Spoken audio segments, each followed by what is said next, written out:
Hi all of U. ഇന്നത്തെ വീഡിയോയിലൂടെ നമ്മൾ SSCRT സയൻസ് 5ാം ക്ലാസ് മുതലുള്ള റിവിഷൻ സ്റ്റാർട്ട് ചെയ്യുകയാണ്. ഇന്ന് ആദ്യത്തെ ചാപ്റ്ററാണ് സസ്യലോകത്തെ അടുത്തറിയാം. ഇമ്പോർട്ടൻ്റ് ആയ ടോപ്പിക്കാണ്. ഒരുപാട് ചോദ്യങ്ങൾ ഈ ഭാഗത്ത് PSC ചോദിച്ചിട്ടുണ്ട്. അപ്പോൾ അടുത്ത് വരും ദിവസങ്ങളിൽ ചാപ്റ്റർ 1, 2, 3, 4, 5 ആ രീതിയിൽ നമ്മൾ എന്ത് ചെയ്യും, കണ്ടിന്യൂ ചെയ്യും. SSCRTൻ്റെ 10ാം ക്ലാസ് വരെയുള്ള സയൻസ് ടോപ്പിക്കുകൾ കവർ ചെയ്യാനാണ് ഉദ്ദേശിക്കുന്നത്. അപ്പോൾ എല്ലാവരെയും സഹകരണം വേണം. അപ്പോൾ വീഡിയോ ഇഷ്ടമാവുകയാണെങ്കിൽ ഒന്ന് ഷെയർ ചെയ്യണം, സബ്സ്ക്രൈബ് ചെയ്യണം. Okay, thank you. അപ്പോൾ നേരെ വീഡിയോയിലേക്ക് പോകാം. ഹലോ ഡിയർ ടീച്ചേഴ്സ്, എൻ്റെ പേര് വിനിത. എല്ലാവർക്കും നല്ലൊരു പുതുവത്സരം ഞാൻ ആദ്യമേ ആശംസിക്കുകയാണ് കേട്ടോ. അപ്പം ഞാൻ ഇന്ന് എടുക്കാൻ പോണത് സസ്യലോകത്തെ അടുത്തറിയാം എന്നുള്ള ചാപ്റ്ററാണ്. ആ ചാപ്റ്ററിൻ്റെ പേര് സൂചിപ്പിക്കുന്നത് പോലെ തന്നെ നമ്മൾ സസ്യലോകത്തെ കുറച്ച് കൂടുതലായിട്ട് ഈ ചാപ്റ്ററിലൂടെ അടുത്തറിയാനായിട്ട് നമുക്ക് സാധിക്കും. നമ്മുടെ നിത്യജീവിതത്തിൽ ഒരു ബോട്ടണിയൊക്കെ പഠിക്കുന്നവരല്ലാതെ ഇപ്പം എന്തുകൊണ്ടാണ് ഈ ചീരയുടെ ചുവപ്പ് നിറം, അല്ലെങ്കിൽ സൂര്യകാന്തി പൂക്കൾക്ക് എന്തുകൊണ്ടാണ് മഞ്ഞ നിറം, അല്ലേ, നമ്മൾ ആസ്വദിക്കാറുണ്ടെങ്കിൽ നമ്മൾ അതിൻ്റെ കാര്യകാരണങ്ങളിലേക്കൊന്നും നമ്മൾ കടന്നു പോവാറില്ല. അപ്പോൾ ഇന്ന് ഈ ചാപ്റ്ററിൽ നമ്മൾ അത് എന്തുകൊണ്ടാണ് അതിന് അത്തരത്തിലുള്ള നിറങ്ങൾ വരുന്നത്, നമ്മുടെ ചുറ്റുപാടുള്ള ചെടികൾ, അല്ലേ, ഇപ്പം എന്താ പറയുക, വേറൊരു മരത്തിനെ ആശ്രയിച്ച് ജീവിക്കുന്ന ചില ചെടികൾ ഉണ്ടായിരിക്കും. അവ ഏത് ഗണത്തിൽ പെടുന്നു, അല്ലേ, വളരെ നിസ്സാരമായിട്ടുള്ള കാര്യങ്ങളാണ്. പക്ഷെ നമ്മുടെ PSCയിൽ അത് ചോദിക്കുമ്പോൾ നമുക്കൊരു മാർക്കായി മാറും. അപ്പോൾ അത്തരത്തിലുള്ള ചെറിയ ചെറിയ കോൺസെപ്റ്റുകൾ അടങ്ങുന്ന ഒരു ചാപ്റ്ററാണിത്. നമ്മൾ ആ ചാപ്റ്ററാണ് ഇന്ന് പഠിക്കാൻ പോകുന്നത്. അതിൽ നമ്മുടെ ചാപ്റ്റർ തുടങ്ങുമ്പോൾ തന്നെ പ്രകാശ സംശ്ലേഷണം, അല്ലേ, ഫോട്ടോസിന്തസിസ്, നമ്മൾ ചെറിയ ക്ലാസ്സുകൾ മുതൽ നമ്മൾ പഠിച്ചു വരുന്ന ടോപ്പിക്കാണ് ഫോട്ടോസിന്തസിസ് അല്ലെങ്കിൽ പ്രകാശ സംശ്ലേഷണം. എന്താണ്? ചെടികൾ സൂര്യപ്രകാശത്തിൻ്റെ സാന്നിധ്യത്തിൽ കാർബൺ ഡയോക്സൈഡിനെ സ്വീകരിക്കുകയും ഓക്സിജൻ നമ്മുടെ അന്തരീക്ഷത്തിലേക്ക് പുറത്തുവിടുകയും ചെയ്യുന്നു. അങ്ങനെയാണ് നമുക്ക് ശ്വസിക്കാനുള്ള ഓക്സിജൻ നമുക്ക് ലഭിക്കുന്നത്, അല്ലേ. അപ്പോൾ ഈ സസ്യങ്ങൾ വേരിലൂടെ വെള്ളം വലിച്ചെടുക്കുന്നുണ്ടെന്ന് നമുക്കൊക്കെ അറിയാം. ഈ വെള്ളത്തിൽ എന്താ, പലതരം ലവണങ്ങൾ അടങ്ങിയിട്ടുണ്ട്. ഇലകളിലെ ചെറിയ സുഷിരങ്ങളിലൂടെ അന്തരീക്ഷത്തിൽ നിന്ന് കാർബൺ ഡയോക്സൈഡ് എന്ന വാതകം സസ്യങ്ങൾ വലിച്ചെടുക്കുന്നുണ്ട്. ഇതെല്ലാം ചെയ്യുന്നത് എന്തിനു വേണ്ടിയിട്ടാ? ആ ചെടികൾക്ക് ആഹാരം നിർമ്മിക്കാൻ വേണ്ടിയിട്ടാണ്.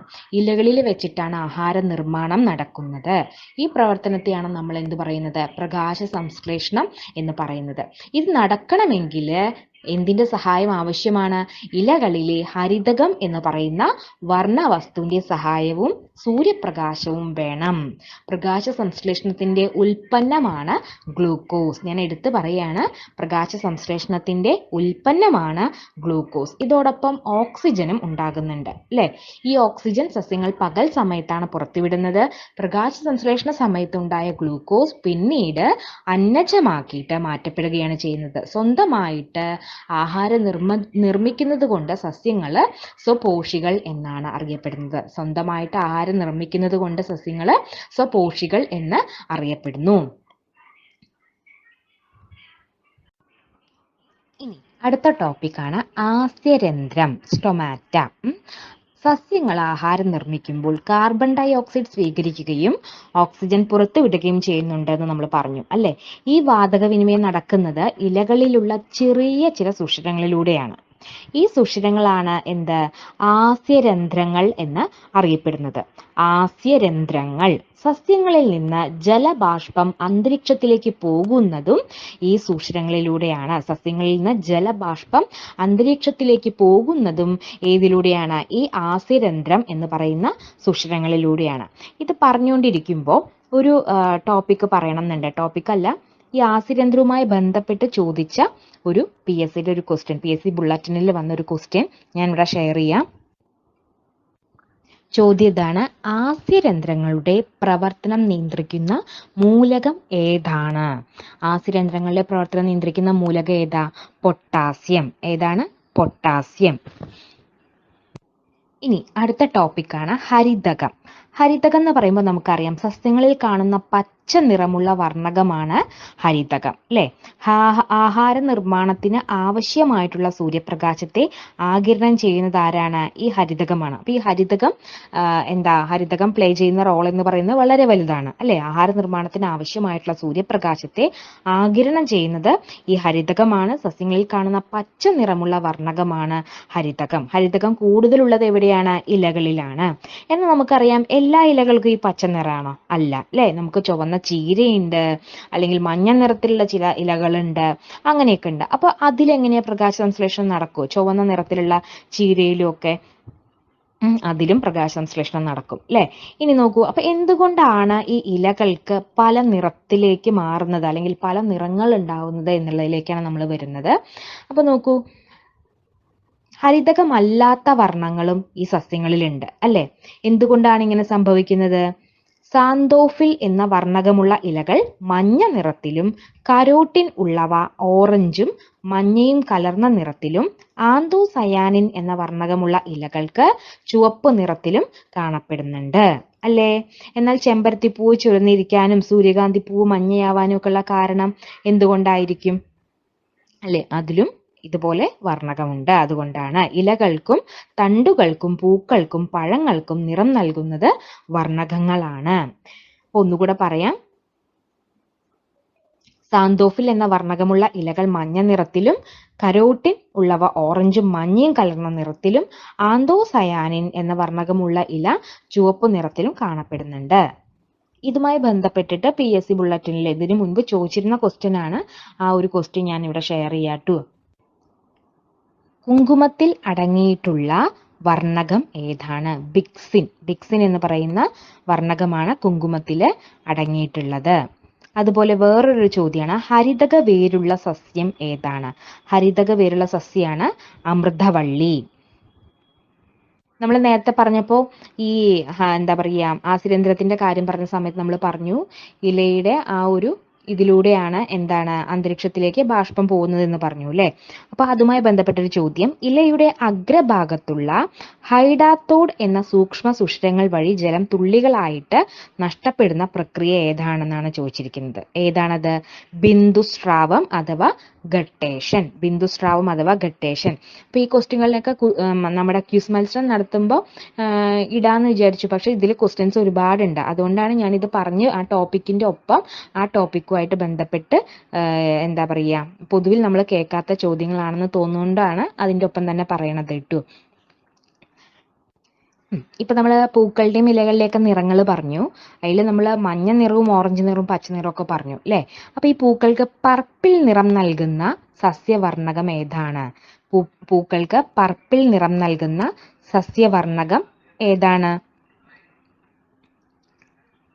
പൂക്കൾക്ക് പർപ്പിൾ നിറം കൊടുക്കുന്നത് ആന്തോസയാനിനാണ്. ഇനി മറ്റൊരു ചോദ്യം, സസ്യകോശങ്ങൾക്ക് കടുപ്പം നൽകുന്ന പദാർത്ഥം ഏതാണ്? സസ്യകോശങ്ങൾക്ക് കടുപ്പം നൽകുന്ന പദാർത്ഥമാണ് ലിഗ്നിൻ എന്ന് പറയുന്ന പദാർത്ഥം. സസ്യകോശങ്ങൾക്ക് കടുപ്പം നൽകുന്ന പദാർത്ഥമാണ് ലിഗ്നിൻ. ഇനി നമ്മുടെ പ്രദേശത്ത് സാധാരണ കണ്ടുവരുന്ന ഒരു ഓർക്കിഡാണ് മരവാഴ അല്ലേ. അപ്പൊ അതിന്റെ തടിച്ച വേരുകൾ നമുക്ക് ശ്രദ്ധിച്ചാൽ മനസ്സിലാവും അതിന് ചില പ്രത്യേകതകളുണ്ട്. അന്തരീക്ഷത്തിൽ നിന്ന് ഈർപ്പം വലിച്ചെടുക്കാനായിട്ട് ഈ മരവാഴയുടെ വേരുകൾക്ക് കഴിയും. അതുകൊണ്ടാണ് മണ്ണില്ലെങ്കിൽ കൂടെ ഇവയ്ക്ക് വളരാൻ കഴിയുന്നത്. നമ്മൾ ചില ചെടികളെ കാണുമ്പോൾ നമ്മൾ അതിശയിക്കില്ലേ, പ്രത്യേകിച്ച് എന്താ പറയുക, മണ്ണോ അല്ലെങ്കിൽ വേറെ സംഭവങ്ങളോ ഒന്നിനും സപ്പോർട്ട് ഇല്ലാതെയായിരിക്കും അവ വളരുന്നത്. നല്ല ഫ്രഷ് ആയിട്ട് നിൽക്കുകയും ചെയ്യുന്നുണ്ടായിരിക്കും. അപ്പൊ അതിലൊന്നാണ് ഈ മരവാഴ എന്ന് പറയുന്നത്. മണ്ണില്ലെങ്കിലും ഇവയ്ക്ക് വളരാൻ കഴിയുന്നുണ്ട്. അതായത് അന്തരീക്ഷത്തിൽ നിന്ന് ഇവ ഈർപ്പം വലിച്ചെടുക്കുന്നുണ്ട്. വാസസ്ഥലത്തിനായിട്ട് മാത്രമാണ് ഇവ എന്ത് ചെയ്യുന്നത്? മറ്റ് സസ്യങ്ങളെ ഡിപ്പെൻഡ് ചെയ്യുന്നത്. അപ്പൊ അത്തരം സസ്യങ്ങളെ നമ്മൾ പറയുന്ന പേരാണ് എന്ത്? എപ്പിഫൈറ്റുകൾ എന്നുള്ളത്. എപ്പിഫൈറ്റുകൾ. അപ്പൊ ഈ ഓർക്കിഡുകൾ എന്ന് പറയുന്ന സസ്യങ്ങളൊക്കെ ഏത് വിഭാഗത്തിലായിരിക്കും പെടുന്നത്? ഈ എപ്പിഫൈറ്റുകൾ എന്ന് പറയുന്ന വിഭാഗത്തിലാണ് പെടുന്നത്. ഇനി അടുത്ത ടോപ്പിക്കാണ് പരാത സസ്യങ്ങൾ. നമ്മൾ കണ്ടിട്ടുണ്ട് അല്ലെ, ഇത്തിൽ കണ്ണിയൊക്കെ അങ്ങനെ മാവിൽ വളരുന്നത്. ചിലവര് നമ്മുടെ ജീവിതത്തിൽ തന്നെ പറയാറില്ലേ, ഓ അവനൊരു ഇത്തിൽ കണ്ണിയാണ് അല്ലെങ്കിൽ അവളൊരു ഇത്തിൽ കണ്ണിയാണ് എന്നൊക്കെ പറയാറില്ലേ. എന്നെയൊക്കെ വീട്ടിൽ ചില സമയത്ത് തമാശയ്ക്ക് അങ്ങനെ പറയാറുണ്ട്. കാരണം നമ്മൾ ഈ ജോലിയൊക്കെ ഇല്ലാതെ ഇരിക്കുന്ന സമയത്ത് നമ്മൾ മറ്റുള്ളവരെ ഡിപ്പെൻഡ് ചെയ്തിട്ട് കഴിയുകയാണല്ലോ. അപ്പൊ അങ്ങനെ ഇത്തിൽ കണ്ണി എന്നുള്ളൊരു പ്രയോഗം വന്നിട്ടുണ്ടല്ലേ. അപ്പൊ എനിക്ക് പലപ്പോഴും ഇതിന്റെ ആ ഒരു സംഭവം മനസ്സിലായില്ലേ, എന്താണ് ഇവർ ഉദ്ദേശിക്കുന്നതെന്ന്. ഇന്ന് ഞാൻ ഈ ടോപ്പിക്ക് വായിച്ചപ്പോഴാണ് എനിക്ക് മനസ്സിലായത്. ഇത്തിൽ കണ്ണി എന്ന് പറയുന്നത് എന്താണ്, ഈ മാവിലും ഒക്കെ പടർന്ന് വളരുന്ന ചില സസ്യങ്ങളാണ്. അപ്പോൾ ഈ ഇത്തിൽക്കണ്ണി വളരുന്നത് മറ്റുള്ള ചെടികളെ ആശ്രയിച്ചിട്ടായിരിക്കുമല്ലോ. ഇത്തിൽ കണ്ണികൾക്ക് ഈ ഇലകളും വേരുകളും ഉണ്ടെങ്കിലും അവ ആതിഥേയ സസ്യത്തിൽ നിന്ന് ജലവും ലവണവും വലിച്ചെടുത്തിട്ടാണ് ആഹാരം നിർമ്മിക്കുന്നത്. അപ്പൊ ഇവയ്ക്ക് ഇലകളും വേരുകളും ഒക്കെ ഉണ്ടെങ്കിൽ പോലും അവ എന്താ ചെയ്യുന്നത്? അവ ഏത് സസ്യത്തിലാണോ പടർന്നു കയറുന്നത് ആ ആതിഥേയ സസ്യത്തിൽ നിന്ന് ജലവും ലവണവും വലിച്ചെടുത്തിട്ടാണ് ആഹാരം നിർമ്മിക്കുന്നത്. അപ്പൊ ഈ ചെടിയിൽ പടർന്നു കിടക്കുന്ന മഞ്ഞ നിറത്തിലുള്ള ചെടിയിൽ പടർന്നു കിടക്കുന്ന മഞ്ഞ കലർന്ന ഇളം പച്ച നിറമുള്ള വള്ളിയാണ് മൂടില്ലാത്താളി, അല്ലെ? ഈ വള്ളി അത് വസിക്കുന്ന സസ്യത്തിന് എന്തെങ്കിലും ദോഷം വരുത്തുവോ? സ്വാഭാവികമായിട്ടും ഉണ്ടാവാൻ സാധ്യതയുണ്ട്, അല്ലെ? അപ്പൊ ചില സസ്യങ്ങൾ അവ വസിക്കുന്ന സസ്യത്തിൽ നിന്ന് ആഹാരം വലിച്ചെടുക്കുന്നുണ്ട്. ഇവ സ്വന്തമായിട്ട് ആഹാരം നിർമ്മിക്കുന്നില്ല, അല്ലെ? അപ്പൊ നമ്മുടെ ലോകത്തിലത്തെ ഏറ്റവും വലിയ പുഷ്പമായിട്ടുള്ള റഫ്ലീഷ്യയൊക്കെ ഈ ഒരു വിഭാഗത്തിൽ പെടുന്നവയാണ്. ആതിഥേയ സസ്യങ്ങളിൽ നിന്ന് ജലവും ലവണങ്ങളും വലിച്ചെടുത്ത് ഇലകളുടെ സഹായത്തോടെ സ്വന്തമായിട്ട് ആഹാരം നിർമ്മിക്കുന്ന സസ്യങ്ങളാണ് അർദ്ധപരാഗങ്ങൾ അല്ലെങ്കിൽ അർദ്ധപരാഗങ്ങൾ എന്ന് പറയുന്നത്. അവയ്ക്ക് ഉദാഹരണം നമ്മൾ നേരത്തെ പറഞ്ഞ ഇത്തിൽക്കണ്ണിയാണ്. അതായത് ആതിഥേയ സസ്യങ്ങളിൽ നിന്ന് ജലവും ലവണങ്ങളും വലിച്ചെടുത്തിട്ട് അവ ഇലകളുടെ സഹായത്തോടെ സ്വന്തമായിട്ട് ആഹാരം നിർമ്മിക്കുന്ന സസ്യങ്ങളാണ് ഈ അർദ്ധപരാഗങ്ങൾ, അല്ലെ? എന്താണെങ്കിലും എന്താ, അവ സ്വന്തമായിട്ടാണ് ആഹാരങ്ങൾ നിർമ്മിക്കുന്നത്. അതുകൊണ്ട് തന്നെ എന്താ, അവയെ അർദ്ധപരാഗങ്ങൾ എന്നാണ് നമ്മൾ പറയുന്നത്. ഇനി ഈ ആതിഥേയ സസ്യങ്ങൾ നിർമ്മിച്ച ആഹാരം നേരിട്ട് വലിച്ചെടുക്കുന്ന സസ്യങ്ങളാണ് എന്ത്? പൂർണ്ണപരാഗങ്ങൾ. അപ്പൊ പൂർണ്ണമായിട്ടും എന്താ ചെയ്യുന്നത്? ആതിഥേയ സസ്യങ്ങളെ ഡിപ്പെൻഡ് ചെയ്തിട്ട് കഴിയുകയാണ്, അല്ലെ? അപ്പോ അത്തരം സസ്യങ്ങൾക്കൊരു ഉദാഹരണമാണ് മൂടില്ലാത്താളി എന്ന് പറയുന്നത്. അർദ്ധപരാഗങ്ങളും പൂർണ്ണപരാഗങ്ങളും ആതിഥേയ സസ്യത്തിന് ദോഷം ചെയ്യുന്നവയാണ്. ഇനി മറ്റൊരു തരം സസ്യങ്ങളാണ് ശവോപജീവികൾ. ശവോപജീവികൾ എന്ന് പറയുമ്പോൾ എന്തായിരിക്കാം, അല്ലെ? ഒന്ന് ആലോചിച്ച് നോക്കൂ, എന്തായിരിക്കാം? ആ പേര് സൂചിപ്പിക്കുന്ന പോലെ തന്നെ അവ എന്താണ്? ജീർണാവശിഷ്ടങ്ങൾ, അല്ലെ? ഇപ്പൊ ഈ ശവം എന്നൊക്കെ പറയുമ്പോൾ നമ്മൾ അത് എന്താ ഉദ്ദേശിക്കുന്നത്? ജീർണാവശിഷ്ടങ്ങളാണ്, അല്ലെ? അപ്പൊ ആ ജീർണാവശിഷ്ടങ്ങളിൽ നിന്ന് അവയ്ക്ക് വേണ്ട പോഷക ഘടകങ്ങൾ ആഗിരണം ചെയ്തിട്ടാണ് ഈ ശവോപജീവികള് വളരുന്നത്. ഈ പൂപ്പലുകളൊക്കെ നമുക്ക് വളരെയധികം പരിചിതമാണ്, അല്ലെ? ഈ പൂപ്പലുകളൊക്കെ എവിടെയാ വളരുക? ഇപ്പൊ ഒരു കഷ്ണം നമ്മൾ റൊട്ടിയൊക്കെ നനച്ചു നോക്കിക്കഴിഞ്ഞാൽ നമുക്കറിയാം 2 ദിവസത്തിന് ശേഷം എന്താണ്, അതിൽ പൂപ്പലുകൾ വന്നിട്ടുണ്ടാവും, അല്ലെ? അപ്പൊ ഈ റൊട്ടി, നമ്മുടെ അച്ചാറ്, അതിലെല്ലാം വളരുന്ന പൂപ്പലുകളെല്ലാം എന്താണ്? ശവോപജീവികളാണ്. കാരണം ഈ പൂപ്പലുകൾ ഈ റൊട്ടിയിലും അച്ചാറിലും ഒക്കെ ഉണ്ടാകുന്ന ആ ഒരു ജീർണാവശിഷ്ടം, അല്ലെ? അതിൽ നിന്നാണ് അവ എന്ത് കണ്ടെത്തുന്നത്? പോഷകങ്ങൾ കണ്ടെത്തുന്നത്. ഇനി വേറൊരു കാര്യം നോട്ട് ചെയ്യാനുള്ളത്, ഈ പൂപ്പലുകളെ സസ്യവിഭാഗത്തിൽ ഉൾപ്പെടുത്തിയിട്ടില്ല. നമ്മുടെ കുട പോലെ മുളച്ചു പൊന്നുന്ന കൂണുകൾ, അല്ലെ? നല്ല കൗതുകമാണ് കാണാൻ. ആ കൂണുകൾ നമുക്ക് സുപരിചിതമാണ്. ഇവയും ഏത് വിഭാഗത്തിൽ പെട്ടവയാണ്? ഈ പൂപ്പൽ വിഭാഗത്തിൽ പെട്ടവയാണ്. അതുകൊണ്ട് തന്നെ നമുക്കറിയാം കൂണിനെ എന്താ പറയുക, നമ്മൾ ശരിക്കും ഈ മഷ്റൂം എന്ന് പറയുന്നത് നമ്മൾ അതിനെ ഒരു ശരിക്കും നോൺ വെജ് ഐറ്റം പോലെയൊക്കെ ചിലർ ട്രീറ്റ് ചെയ്യാറുണ്ട്, അല്ലെ? അപ്പൊ അതെന്തുകൊണ്ടാ? ഈ ആ പൂപ്പലുകളെ പോലെ തന്നെയാണ് ഈ കൂണുകളും പൂപ്പലുകളും ഒന്നും സസ്യവിഭാഗത്തിൽ ഉൾപ്പെടുന്നവയല്ല. ഇനി നമ്മൾ പറയാൻ പോകുന്നത്, നമുക്കറിയാം പടവലങ്ങയും ഈ കയപ്പയ്ക്കൊക്കെ അങ്ങനെ തൂങ്ങിക്കിടക്കുന്നവയാണ്, അല്ലെ? ചില സസ്യങ്ങൾക്ക് എന്താണ്, വള്ളികൾ ഇങ്ങനെ ഉണ്ടാവും, അല്ലെ? നമ്മുടെ മത്തങ്ങയൊക്കെ നമ്മൾ കണ്ടിട്ടുണ്ട്. അപ്പൊ നമ്മൾ ആരോഹികൾ എന്നുള്ള ടോപ്പിക്കാണ് ഇനി നോക്കാൻ പോകുന്നത്. മറ്റ് ചെടികളിൽ പടർന്നു കയറുന്ന ദുർബല കാണ്ഡ സസ്യങ്ങളാണ് ഈ ആരോഹികൾ എന്ന് പറയുന്നത്, ക്ലിംബേഴ്സ്. താങ്ങുകളിൽ ചുറ്റിപ്പിടിക്കുന്നതിനായി ഇവയിൽ കാണപ്പെടുന്ന സ്പ്രിങ് പോലുള്ള ഭാഗങ്ങളാണ് പ്രധാനങ്ങൾ. ചില സസ്യങ്ങൾ പറ്റുവേരുകൾ ഉപയോഗിച്ചിട്ടാണ് മറ്റു ചെടികളിൽ പിടിച്ചു കയറുന്നത്. കുരുമുളക്, പാവൽ, പടവലം എന്നിവയെല്ലാം ഈ ആരോഹികൾ എന്ന് പറയുന്ന വിഭാഗത്തിൽ ഉൾപ്പെടുന്നവയാണ്. കുരുമുളകൊക്കെ നമുക്കറിയാം, അല്ലെ? കുരുമുളകൊക്കെ എങ്ങനെയാ? ഇങ്ങനെ പിടിച്ചു കയറുന്ന, വേറൊരു ചെടിയിൽ പിടിച്ചു കയറുന്നവയാണ്. അതുപോലെ പാവല്, പടവലം തുടങ്ങിയവയെല്ലാം ഈ ആരോഹികൾ എന്ന് പറയുന്നവയാണ്. ഇവയുടെ കാണ്ഡങ്ങൾ എന്തായിരിക്കും? ദുർബല കാണ്ഡ സസ്യങ്ങളായിരിക്കും. പിന്നെ ഇവ താങ്ങുകളിൽ ചുറ്റിപ്പിടിക്കുന്നതിനായിട്ട് ഇവയ്ക്ക് എന്തുണ്ടാവും? സ്പ്രിങ് പോലുള്ള ഭാഗങ്ങളുണ്ട്. അതിനെ നമ്മൾ പറയുന്ന പേരാണ് പ്രധാനങ്ങൾ എന്ന് പറയുന്നത്. ഇനി ഈ മധുരക്കിഴങ്ങ് ചെടി നിങ്ങൾ കണ്ടിട്ടില്ലേ? മധുരക്കിഴങ്ങ് ഒരു ദുർബല കാണ്ഡ സസ്യമാണ്, അല്ലെ? അവ എങ്ങനെയാണ് വളരുന്നത്? ദുർബല കാണ്ഡ സസ്യമായിട്ടുള്ള മധുരക്കിഴങ്ങ് അവയ്ക്ക് പടർന്നു കയറാനൊന്നും പറ്റില്ല, അല്ലെ? അവ നമ്മൾ അതിനെ പറയുന്നത് ഈ ഇഴവള്ളികൾ എന്നാണ്, ക്രീപ്പേഴ്സ്.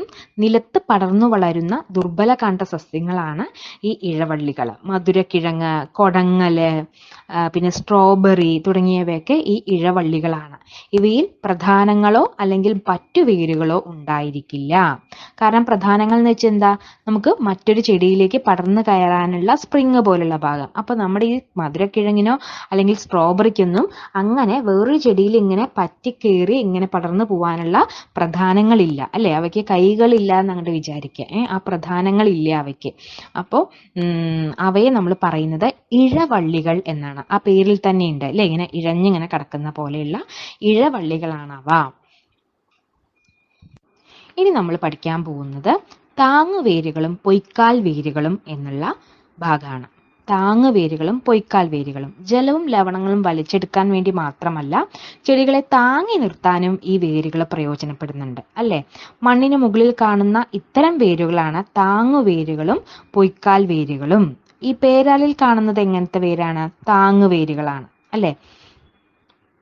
ഇവ മുകളിലെ ശിഖരങ്ങളിൽ നിന്ന് താഴേക്ക് വളരുന്നവയാണ്. എന്നാൽ കൈതയിലെ വേരുകൾ കണ്ടിട്ടുണ്ടോ? കൈത എന്ന് പറയുന്നത്, ഞാൻ ഈ ചെടീനെ ഇതുവരെ കണ്ടിട്ടില്ല. ടെക്സ്റ്റ് ബുക്കിൽ കാണുമ്പോഴാണ് ആ ചെടി കാണുന്നത് തന്നെ കേട്ടോ. അപ്പൊ ഈ കൈതയിലെ വേരുകൾ എങ്ങനെയാന്ന് വെച്ച് കഴിഞ്ഞാൽ അതിന്റെ തണ്ടിൽ നിന്നാണ് വേരുകൾ താഴേക്ക് വളരുന്നത്. തണ്ടിൽ നിന്ന് താഴത്തേക്ക് വേരുകൾ വളരുക ചെയ്യുന്നത്. അപ്പൊ ഇത്തരം വേരുകളെ നമ്മൾ പൊയ്ക്കാൽ വേരുകൾ എന്നാണ് പറയുന്നത്. പൊയ്ക്കാൽ വേരുകൾ, അതായത് നമ്മളിപ്പോ ചില സമയത്തൊക്കെ കണ്ടിട്ടില്ലേ, ഈ പൊയ്ക്കാല് വെച്ചിട്ടുള്ള മനുഷ്യരെ കണ്ടിട്ടുണ്ട്. അതേപോലെ തന്നെ ആയിരിക്കും ഈ എന്താ പറയാ ഈ കൈതയുടെ വേരും. ഏകദേശം ഇപ്പൊ നമ്മള് ഈ വലിയ കാല് നമ്മുടെ ഈ ചില വലിയ ഈ എന്താ പറയുക ഷോറൂമുകളിലേക്ക് ഫ്രണ്ടിൽ ഉദ്ഘാടനത്തിനൊക്കെ പൊയ്ക്കാല് വെച്ചിട്ട് എല്ലാവരെയും അട്രാക്ട് ചെയ്യാൻ വേണ്ടിയിട്ട് ആൾക്കാരെ നിർത്തില്ലേ, നല്ല ഉയരത്തില് അവരുടെ മുട്ടുകാലിന്റെ അവിടെ നിന്ന് ഇങ്ങോട്ട് ഒരു പൊയ്ക്കാല് പോലെയായിരിക്കും. നമ്മളിങ്ങനെ അത്ഭുതപ്പെടും കുട്ടിയായിട്ടിരിക്കുന്ന സമയത്തൊക്കെ, ഇത് എന്തൊരു കാലം, ഇവർക്ക് എങ്ങനെ ഇത്ര ഹൈറ്റ് വന്നത് എന്നൊക്കെ, അല്ലെ? അതേപോലെ തന്നെയാണ് ഈ കൈതടിയും ആറ്റുകൈതടിയും വേര് എന്ന് പറയുന്നത്. പൊയ്ക്കാലാണ് അവയ്ക്ക് ഉണ്ടാവുന്നത്. അതായത് ശിഖരങ്ങളിൽ നിന്ന് താഴേക്ക് വളരുന്നവയായിരിക്കും അവയുടെ വേരുകൾ എന്ന് പറയുന്നത്. തണ്ടിൽ നിന്നാണ് വേരുകൾ താഴേക്ക് വളരുന്നത്. അത്തരം വേരുകളെ നമ്മൾ എന്ത് പറയും? പൊയ്ക്കാൽ വേരുകൾ എന്ന് പറയും. ഞാൻ ഈ കാര്യങ്ങൾ കുട്ടിക്കാലത്ത് കണ്ട ആ ഒരു സംഭവത്തിനെ കുറിച്ച് ഞാൻ ചേർത്തി പറഞ്ഞ് നിങ്ങൾക്ക് അത് ആ കോൺസെപ്റ്റ് കിട്ടാൻ വേണ്ടിയിട്ടാണ്. എനിക്കിതൊക്കെ മണ്ടത്തരമാണോ എന്ന് സംശയമുണ്ട്. ഇനി നമ്മൾ പഠിക്കാൻ പോകുന്നത് കണ്ടൽ ചെടിയാണ് കേട്ടോ. കണ്ടൽ ചെടി എന്ന് പറയുന്നത് നമ്മുടെ മാംഗ്രോവ്സ്, അല്ലെ? ചതുപ്പ് നിലങ്ങളിൽ വളരുന്ന പ്രത്യേക സസ്യങ്ങളാണ് കണ്ടൽ ചെടികൾ. കണ്ടൽ ചെടികൾ ചതുപ്പ് നിലങ്ങളിലാണ് വളരുന്നത്. അപ്പോൾ ഈ കണ്ടൽ ചെടികളുടെ ഏറ്റവും വലിയൊരു സംഭവം നമ്മുടെ ഇന്ത്യയിലുണ്ട്, അല്ലെ? അതെവിടെയാണ്? നമ്മുടെ ഡെൽറ്റ പ്രദേശങ്ങളിൽ ഈ കണ്ടൽ ചെടികൾ വളരുന്നത്. സുന്ദർബൻ, അല്ലെ? സുന്ദരി എന്ന് പറയുന്ന കണ്ടൽ ചെടിയിൽ നിന്നാണ് ആ ഒരു വനത്തിന് തന്നെ സുന്ദര വനം എന്ന് പറയുന്ന പേര് കിട്ടിയത്. സുന്ദർബൻസ് എന്ന് പറയുന്ന പേര് ലഭിച്ചത് വെസ്റ്റ് ബംഗാളിൽ. ഇവയുടെ വേരിന്റെ അറ്റം അന്തരീക്ഷത്തിലേക്ക് വളർന്നു നിൽക്കുന്നവയാണ്.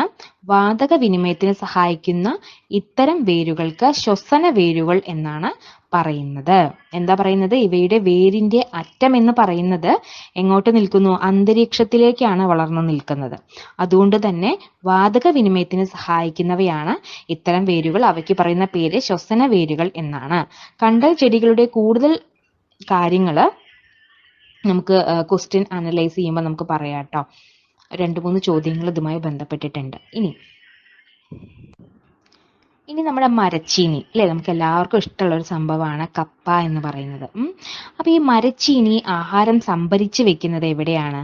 ആഹാരം സംഭരിച്ചു വെക്കുന്നത് വേരുകളിലാണ്, അല്ലെ? ആ വേരുകളെ നമ്മൾ പറയുന്നത് എന്താണ്? സംഭരണ വേരുകൾ എന്നാണ്.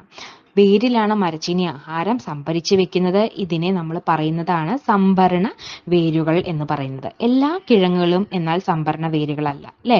രൂപാന്തരം പ്രാപിച്ച കാണ്ഡമാണ് ഈ ഉരുളക്കിഴങ്ങ് എന്ന് പറയുന്നത്, നമ്മുടെ പൊട്ടാറ്റോ. മണ്ണിനടിയിൽ കാണുന്ന ഇത്തരം കാണ്ഡങ്ങളാണ് ഭൂകാണ്ഡങ്ങൾ അഥവാ അണ്ടർഗ്രൗണ്ട് സ്റ്റെംസ്. അപ്പോൾ ഇത്രയും ടോപ്പിക്കുകളാണ് നമ്മുടെ ഈ ഒരു ചാപ്റ്ററിലുള്ളത്. ചെറിയൊരു ചാപ്റ്ററാണ്, പക്ഷെ നമുക്ക് എന്താ പറയുക, ചെറുതെന്ന് വിചാരിക്കുന്ന എന്നാൽ വലിയ അറിവുകളുള്ള കാര്യങ്ങളാണ്. ഒരിക്കൽ കൂടി നമ്മൾ പറഞ്ഞ ടോപ്പിക്കുകൾ മാത്രമായിട്ടൊന്ന് പറയാം. നമ്മൾ ഫോട്ടോസിന്തസിസ് പറഞ്ഞു, അതിനുശേഷം നമ്മൾ ആസിരന്ധ്രം എന്താണെന്ന് പറഞ്ഞു, ഹരിതകം എന്താണെന്ന് പറഞ്ഞു, പല നിറങ്ങൾ കൊടുക്കുന്ന ആ വർണ്ണ വസ്തുക്കൾ എന്താണെന്ന് നമ്മൾ പറഞ്ഞു, പിന്നെ പിന്നെന്താ പറഞ്ഞത്? പരാത സസ്യങ്ങൾ എന്താണെന്ന് പറഞ്ഞു. അവയ്ക്ക് ഉദാഹരണങ്ങൾ നമ്മൾ പഠിച്ചു. പൂർണ്ണപരാതങ്ങളും അർദ്ധപരാതങ്ങളും എന്താണെന്ന് നോക്കി. പിന്നെ ജീർണാവശിഷ്ടങ്ങളിൽ നിന്ന് അവയുടെ പോഷകങ്ങൾ കണ്ടെത്തുന്ന ശവോപജീവികൾ അല്ലെ, അതിനെക്കുറിച്ച് നമ്മൾ പറഞ്ഞു. പിന്നെ നമ്മുടെ ആരോഹികളെ കുറിച്ച് പറഞ്ഞു അല്ലെ. മറ്റ് ചെടികളിൽ പടർന്നു കയറുന്ന ദുർബല കാണ്ഡമുള്ള സസ്യങ്ങളാണ് ആരോഹികൾ. പിന്നെ ഇഴവള്ളികളെ കുറിച്ച് പറഞ്ഞു. പിന്നെ താങ്ങുവേരുകളും പൊയ്ക്കാൽ വേരുകളെ കുറിച്ചിട്ടും കണ്ടൽ ചെടികളെ കുറിച്ചിട്ടുമാണ് പിന്നീട് നമ്മൾ പറഞ്ഞത്. പിന്നെ ആഹാരം അതിൻ്റെ വേരിൽ സംഭരിച്ച് വെക്കുന്ന മരച്ചീനിയെ കുറിച്ച് പറഞ്ഞു. അത്തരത്തിലുള്ളത് സംഭരണ വേരുകളാണ്. പിന്നെ ഭൂഖണ്ഡങ്ങൾ, ഉരുളക്കിഴങ്ങ് പോലുള്ള സംഭരണ വേരുകളില്ലാത്ത രൂപാന്തരം പ്രാപിച്ച കാണ്ഡമുള്ള ഉരുളക്കിഴങ്ങിനെ കുറിച്ച് പറഞ്ഞു. അവയെ നമ്മൾ ഭൂഖണ്ഡങ്ങൾ എന്നാണ് പറയുന്നത്. ഇത്തരം കാര്യങ്ങളാണ് നമ്മൾ ഈ ചാപ്റ്ററിൽ പറഞ്ഞത്. ഇനി ഈ പറഞ്ഞ അതേ ടോപ്പിക്കിൽ നിന്ന് പറഞ്ഞിട്ട് ഒരു 2-3 ചോദ്യങ്ങളുണ്ട്. അതുകൂടെ പറഞ്ഞിട്ട് നമുക്ക് ഈ ഓഡിയോ ഞാൻ അവസാനിപ്പിക്കാം. അതിലൊരു ചോദ്യം, പ്രകാശ സംശ്ലേഷണം നടക്കുന്ന കോശഭാഗം ഏതാണ്? ഏതാണ് പ്രകാശ സംശ്ലേഷണം നടക്കുന്ന കോശഭാഗം? പ്രകാശ സംശ്ലേഷണം നടക്കുന്ന കോശഭാഗത്തിന് പറയുന്ന പേരാണ് ക്ലോറോപ്ലാസ്റ്റ്. ഏതാണ്? ക്ലോറോപ്ലാസ്റ്റ് എന്ന് പറയുന്നത്. ശ്വസന വേരുകളുള്ള സസ്യത്തിന് ഉദാഹരണം ഏതാണ്? കണ്ടൽ ചെടിയാണ് ശ്വസന വേരുള്ള ഒരു സസ്യത്തിന് ഉദാഹരണം. ഇലകളുടെ പുറത്തുള്ള മെഴുകുപോലുള്ള ആവരണം ഏതാണ്? ഏതാണ് ഇലകളുടെ പുറത്തുള്ള മെഴുകുപോലുള്ള ആവരണം? അതിന് പറയുന്ന പേരെന്താണ്? അതിന് പറയുന്ന പേരാണ് ക്യൂട്ടിക്കിൾ. ഏതാണ്? ക്യൂട്ടിക്കിൾ എന്നാണ് അതിന്റെ പേര്. പ്രകാശ സംശ്ലേഷണ നിരക്ക് ഏറ്റവും കൂടുതൽ നടക്കുന്ന പ്രകാശം ഏതാണ്? ഏതാണ്? ചുവപ്പാണ്. ഒരു വിഭാഗത്തെ അല്ലെങ്കിൽ ഒരു പ്രദേശത്തെ സസ്യവിഭാഗത്തിന് പറയുന്ന പേര് എന്താണ്? ഫ്ലോറ. ഏതെങ്കിലും ഒരു പ്രദേശത്തെ സസ്യവിഭാഗത്തിന് പറയുന്ന പേരാണ് ഫ്ലോറ എന്ന് പറയുന്നത്. അപ്പോൾ ഇത്തരം കാര്യങ്ങളാണ് നമുക്ക് ഈ ചാപ്റ്ററിൽ പഠിക്കാനുള്ളത്.